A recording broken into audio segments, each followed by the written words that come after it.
branding, dan media planning. Sebelum memulai materinya, ini learning points-nya, bahwa gue nanti akan menjelaskan sedikit tentang marketing funnel, terus bagaimana kita bisa membuat objektif yang smart, and then finding the right channels and tools for marketing campaign. Nah, tapi sebelum gue masuk ke materi tentang campaign dan media planning, gue mau ngingetin lagi nih, apa sih sebenarnya pengertian gue tentang marketing? Yaitu marketing adalah tentang menyelesaikan masalah yang dimiliki sama konsumen dengan produk ataupun jasa apapun yang company kita coba untuk jual atau tawarkan. Sehingga apapun yang kita coba tawarkan mempunyai value di mata konsumen. Pertanyaannya sekarang, bagaimana caranya kita bisa membuat sebuah campaign marketing yang baik? Kalau teman-teman ingat, di beberapa materi lalu, campaign ataupun komunikasi itu adalah bagian dari promotion mix. Makanya saya mau jelasin tentang apa itu tipe marketing campaign dulu nih, sebelum saya menjelaskan bagaimana cara membuat sebuah campaign. Jadinya ada 3 menurut saya, yaitu yang pertama kita bisa bilangnya always on campaign, dan yang kedua tactical campaign, dan yang ketiga seasonal campaign. Apa sih bedanya antara masing-masing campaign ini? Kalau always on campaign biasanya menjelaskan secara keseluruhan apa yang merek atau bisnis ini coba tawarkan untuk membangun persepsi dan image yang baik. Biasanya berupa corporate action atau emotional message dan social media content dan lain sebagainya. Contohnya kemarin waktu salah satu startup yang bergerak di bidang furniture, dekor rumah, bikin campaign satu sudut dulu. Kan dia berusaha ngomong tentang message bahwa mendekorasi rumah itu gak harus besar-besar, tapi bisa dimulai dari hal yang kecil, satu sudut dulu. Nah dari situ sebenarnya kan bisa kita coba lihat bahwa mereka mencoba membangun sebuah persepsi. Sama kayak waktu bikin McDonald's, beda roda satu jalur, semuanya berbicara tentang semuanya bisa drive-thru, kendaraan apapun juga, dan itu message besar yang coba ditawarkan. Nah ini biasanya berupa always on campaign yang ada di social media ataupun mungkin ditaruh di TV, di billboard dan lain sebagainya. Kalau untuk tactical campaign biasanya ini lebih short term dan ini mengkomunikasikan tentang promosi, diskon ataupun misalnya produk baru yang di launching. Hal-hal yang bersifat hanya sementara, nggak selamanya, tapi memiliki kepentingan untuk menaikkan bisnis. Contohnya kemarin waktu McDonald's rilis rasa baru ya, rasa Jepang, kemudian juga Tokopedia tawarin diskon. Nah ini kan adalah hal-hal yang kayaknya nggak evergreen ya, nggak mungkin kan diskon terus-terusan, tapi kadang-kadang perlu untuk dibikin campaignnya. Nah ini yang kita bilang namanya tactical campaign. Baru yang terakhir, kalau menurut saya namanya seasonal campaign, itu biasanya berdasarkan momentum. Hari Raya, 17 Agustus, Women's Day, AIDS Day, dan lain sebagainya. Sehingga sebuah brand itu menumpang terhadap sebuah hype. Nah itu yang saya biasa bilang seasonal. Terus pertanyaannya nih, oke, kita udah tahu nih ya 3 campaign tadi, always on, tactical, dan seasonal. Berarti kita udah punya senjata nih untuk kita punya pemahaman, oh ternyata saya mungkin butuhnya campaign yang A, atau saya cuma butuh campaign yang B, atau saya butuh campaign yang C, dan bentuknya seasonal, always on, atau tactical. Kira-kira seperti itu. Makanya hari ini saya mau coba share guideline yang saya biasa tentukan ke diri saya sendiri. Kalau saya lagi butuh mau bikin campaign nih, kira-kira apa ya? Makanya pertanyaannya cuma 4 yang saya mau tahu. Yang pertama, what do I want to achieve? Apa yang pengen saya dapatkan? Yaitu biasanya untuk tahu objektifnya itu seperti apa. Terus yang kedua, bagaimana saya mau mendeliver message-nya ini ke audiensnya? Apa sih yang mau coba saya sampaikan? Terus yang ketiga, mediumnya apa? Atau channelnya apa? Dengan menggunakan apa? Dan yang keempat, sukses itu seperti apa? 4 ini aja yang harus kita coba perhatikan. Apa itu tujuannya, pesannya, channelnya, dan pertama, apa sih sebenarnya yang pengen kita achieve dari campaign ini? Nah, untuk memulainya, saya biasanya berpikir, oke, setiap bisnis pasti ada challenge atau masalah yang ingin disampaikan, atau yang ingin diselesaikan, atau ada message-message tertentu yang pengen brainwash ke otak konsumen. Ingat bahwa yang namanya brand itu selalu bentuknya asosiasi, sama seperti komunikasi, persepsi semuanya. Dan persepsi itu harus bisa membantu menyelesaikan masalah bisnis. Makanya pertanyaan pertama yang selalu saya tanya adalah, problemnya tuh apa sih sebenarnya yang sedang saya hadapin, dan bisa dijawab melalui komunikasi. Dan untuk tahu itu, saya biasa melihat ke yang namanya marketing funnel. Saya jelasin sedikit apa itu konsep marketing funnel. Ini berarti adalah sebuah journey atau perjalanan dari seorang konsumen itu bisa dari aware, ingat bahwa yang namanya brand itu tuh selalu eksis di kepala konsumen, hanya eksis di kepala konsumen, sehingga untuk dia dari membeli sampai dia bisa jadi loyal itu tuh ada tahapnya. Dan dari 10 orang yang beli, mungkin kemungkinan besar 10-10-nya nggak akan beli, mungkin hanya 6 atau 7 atau 5 atau 4, tergantung seberapa besar orang tertarik terhadap produk kita. Makanya bentuknya selalu segitiga kebalik. Ini marketing funnel. Oke, mungkin untuk tahu istilah-istilahnya, biasanya kalau yang di top of funnel atau kita bilangnya funnel atas, itu adalah elemennya awareness. Saya tahu produknya, itulah aim-nya dari di fase awareness. Kalau untuk di middle of funnel atau kita bilangnya MOFU, biasanya aim-nya adalah considerations atau conversions. Orang tertarik dan orang mau beli. Makanya setelah saya tahu, saya tertarik, saya mau beli. Nah, itu biasanya middle of funnel. Yang ketiga, baru di bagian advokasi dan loyalty. Orangnya tuh mau untuk bilang, bagus kok, ini produknya bagus, gue aja happy, gue aja setia nih, gitu kan, pakai produknya. Makanya ini adalah fase di mana orang-orang tuh akan mau membeli produknya dan merekomendasikan ke temannya. Nah, di sini bentuknya tuh selalu funnel, balik lagi selalu seperti segitiga kebalik. Makanya untuk tahu fase ini biasanya perlu dilakukan riset terhadap konsumen. Tapi kalau mungkin untuk teman-teman yang belum punya budget riset atau belum tahu harus seberapa besar risetnya, ya bisa tanya-tanya juga ke orang-orang sekitar, ya. Oke, mungkin nanti materi itu akan disampaikan di materi lain tentang bagaimana melakukan research, bagaimana kita bisa menentukan marketing funnel.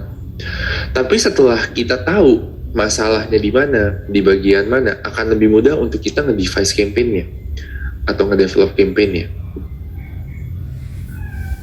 Makanya pertanyaannya kan jadi lebih mudah untuk kita. Kita tuh mau meningkatkan awareness kah? Atau membuat orang suka sama kita, membuat orang mengerti tentang apa yang kita tawarkan, untuk meningkatkan kesetiaan, atau meningkatkan jumlah orang-orang yang deliver pada orang lain. Seperti itu. Nah, kita lihat masalahnya tuh di bagian mana.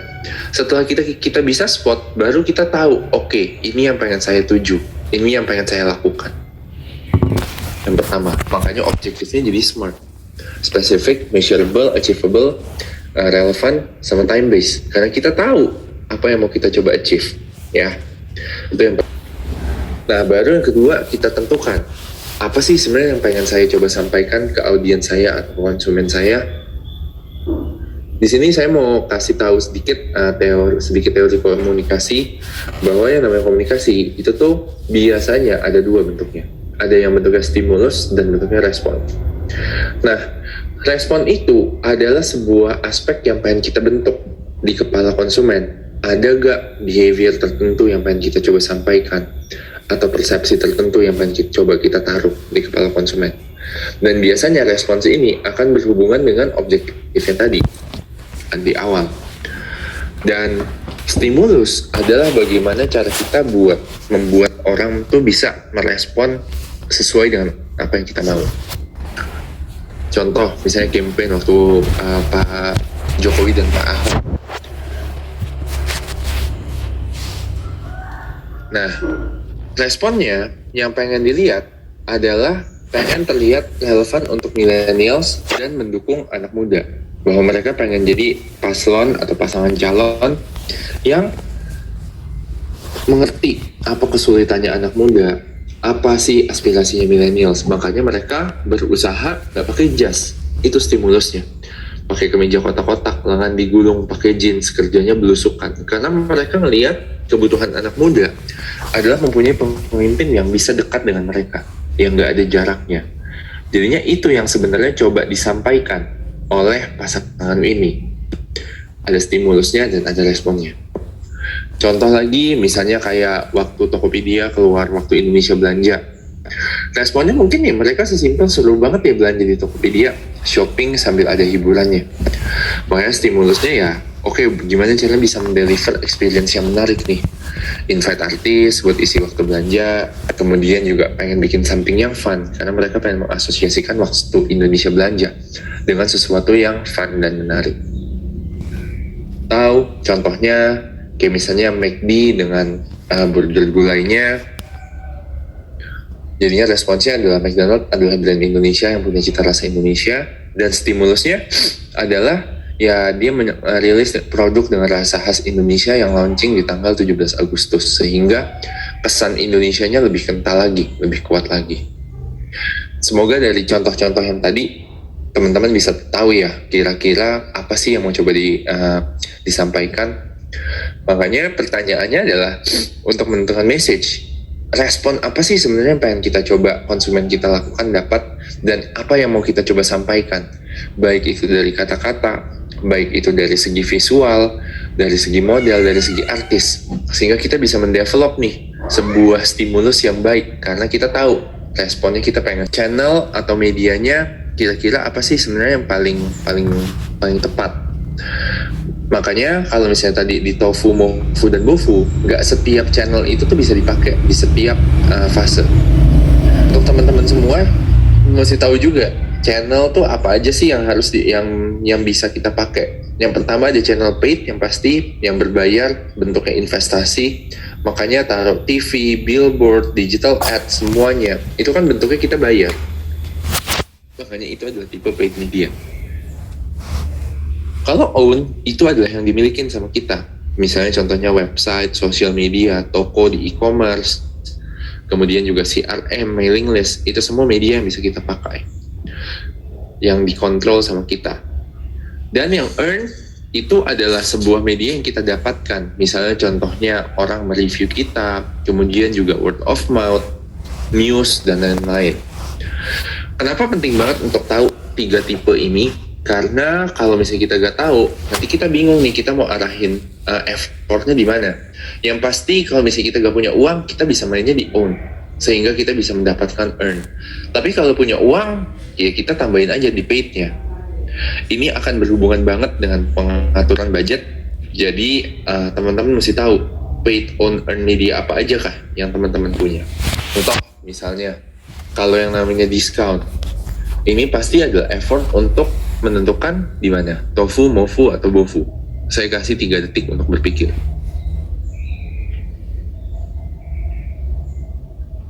Oke, mungkin buat teman-teman yang jawab Bofu, ya benar banget.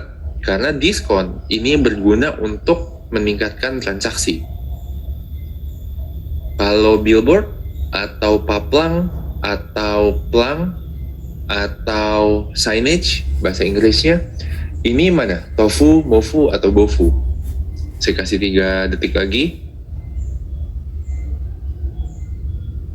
Oke, untuk teman-teman yang menjawab Tofu, benar banget.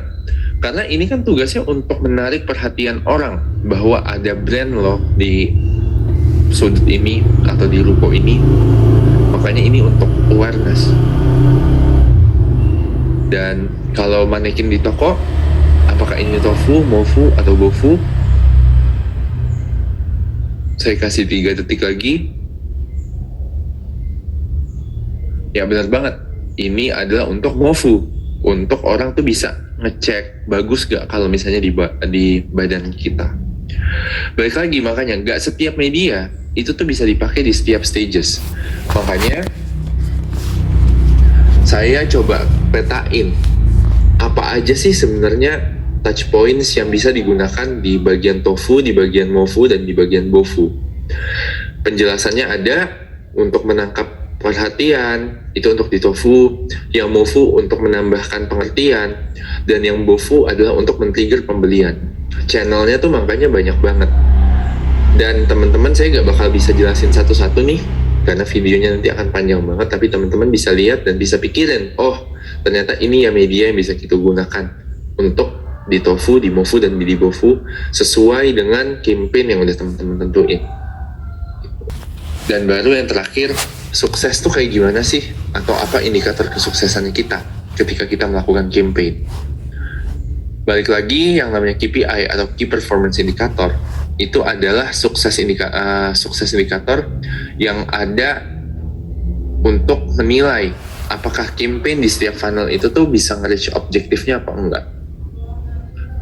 Dan saya mau ingetin lagi, yang namanya marketing funnel ada 3, Tofu, Mofu, dan Bofu. Tofu berbicara tentang awareness, Mofu berbicara tentang consideration dan conversion, Bofu berbicara tentang advocacy and then loyalty. Dan ya setiap stage itu pasti indikatornya beda-beda. Tofu ya pasti biasanya reach, views, click, share, impression, dan elemen lainnya. Funnel tengah juga ada click, ada session, engagement, konten yang di-save, dan lain sebagainya. Dan Bofu ya mungkin MAU, DAU, referral, repeat purchase, itu lebih mudah gitu, karena yang berhubungan dengan transaksi. Nah, dari 3 tipe KPI ini teman-teman, saya nggak bakal bahas lebih lanjut, tapi mungkin nanti akan ada kelasnya lagi di mana akan membahas tentang setiap elemen ini. Tapi inilah kira-kira pengertian dasarnya untuk kita bisa menentukan KPI.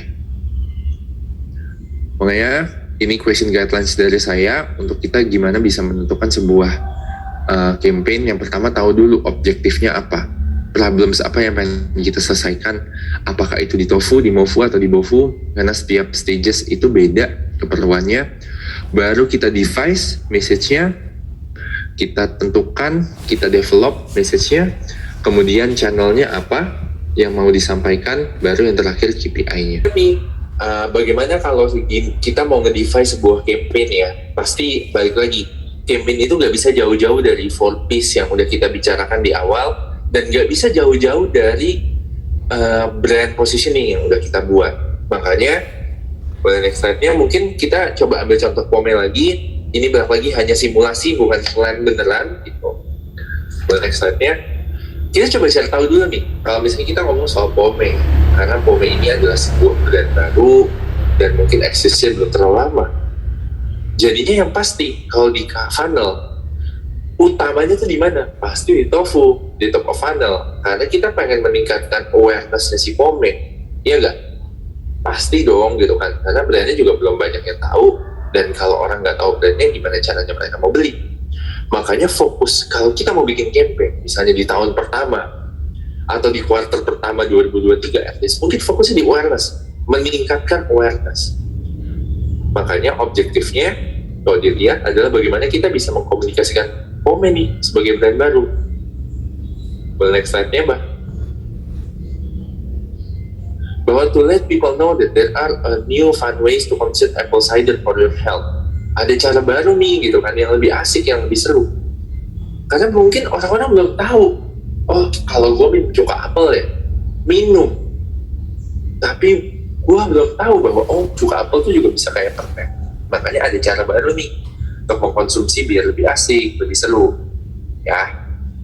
Next slide-nya. Nah, setelah itu kita udah tahu ya objektifnya apa, bahwa untuk meningkatkan awareness. Nah, balik lagi nih, message-nya atau apa sih yang mau coba kita ngomongin. Makanya kan ada stimulus sama response nih di sini.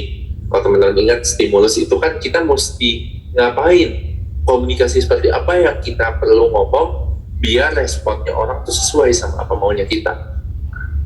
Next slide-nya.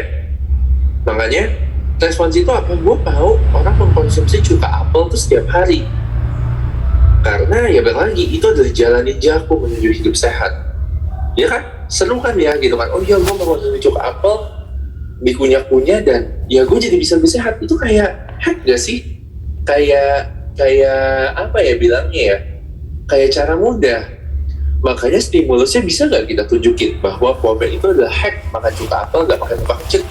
Karena cuka apel itu aslinya asam banget. Tapi dengan Pome jadi lebih mudah, lebih seru. Kayak hack buat gue makan cuka apel gak pakai muka kecil.